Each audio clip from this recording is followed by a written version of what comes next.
हैं next question की तरफ देखते हैं। नेक्स्ट क्वेश्चन, चलिए रेडी है? हाँ जी।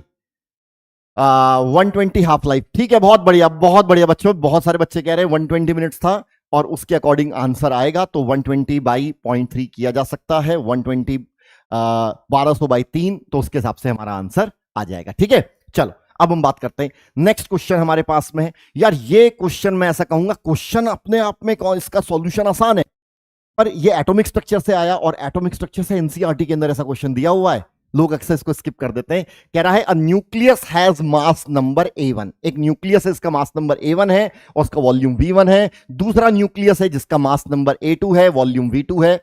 हमें मास नंबर का रिलेशन दे रखा है, A2 is equal to 4A1 then V2 by V1। एक तो शॉर्ट में बताता हूं मैं आपको कि जो वॉल्यूम है वो डायरेक्टली प्रोपोर्शनल होगा मास नंबर के। वॉल्यूम जो है वो डायरेक्टली प्रोपोर्शनल होगा मास नंबर के, इसलिए V2 is equal to 4V1 आ जाएगा। सर ऐसा क्यों हुआ? ऐसा क्यों हुआ? क्योंकि एक फॉर्मूला है हमारे पास में, यहां पे 4 आ जाएगा। एक फॉर्मूला है हमारे पास में कि the radius is equal to R0 A power 1/3। अगर मैं वॉल्यूम के बारे में बात करूं, पूरा डिटेल में देखेंगे, वॉल्यूम को देखे बात करें तो वॉल्यूम हमारे पास में हो जाएगा 4/3 pi R cube, 4/3 pi R0 A 1/3 cube is equal to 4/3, ये आ जाएगा हमारे पास में पाई R0 पावर 3A। तो ये आ गया हमारे पास। ठीक है, ये क्लियर हो गया आपको? अगर हम देखिए बात, हम क्या कहेंगे सर, वॉल्यूम के बारे में बात करते हैं। V2 by V1 is equal to 4/3 pi R0 3, और ये आ गया मेरे पास में A2 divide by 4/3 4/3 R0 3A1, ये हमारे पास में कैंसिल आउट हो गया।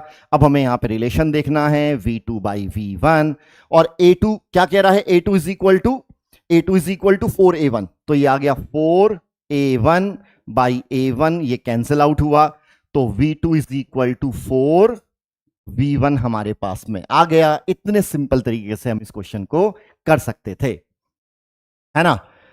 मेरा पेपर है बेटा, जिसका सेकंड शिफ्ट में पेपर है, रिलैक्स होके जाओ, रिलैक्स होके जाओ, मेडिटेशन करके जाओ, है ना? माँ बाप का आशीर्वाद लेके जाओ, जो गाने सुंदर सुंदर अच्छे लगते हो, जो आपको रिलैक्स और आपको मोटिवेट करते हो, वो करके जाइए। आखिरी टाइम पे पेपर को, पेज को पलटेंगे तो उतनी ही एंजाइटी होगी, जितनी एंजाइटी होगी, जितना डर लगेगा, है ना, उतना भूलने का चांस रहेगा, क्योंकि दिमाग कहीं और एक्टिवेट हो जाएगा बॉडी को कंट्रोल करने में। क्योंकि जब स्ट्रेस होता है, एंजाइटी होती है, तो ब्रेन का नर्वस, हमारा most of the nervous system इस बात को लेके एंगेज हो जाता है कि उस एंजाइटी को कैसे दूर किया जाए।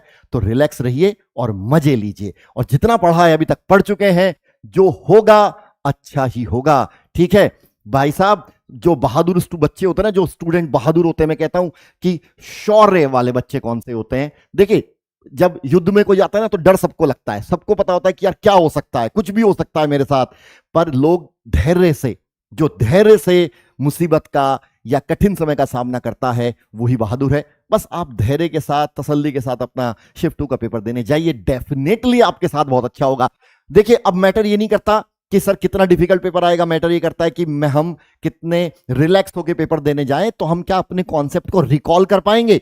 और रिकॉल कौन कर पाएगा, कौन समझ पाएगा, कौन चीजों को याद कर पाएगा? जो पुराना पढ़ा हुआ है, जो खुश रहेगा मन से, दिमाग को क्या रखेगा? शांत। ठीक है, तो आखिरी टाइम में बहुत ज्यादा, कुछ ज्यादा कॉम्प्लेक्स होने की जरूरत नहीं है।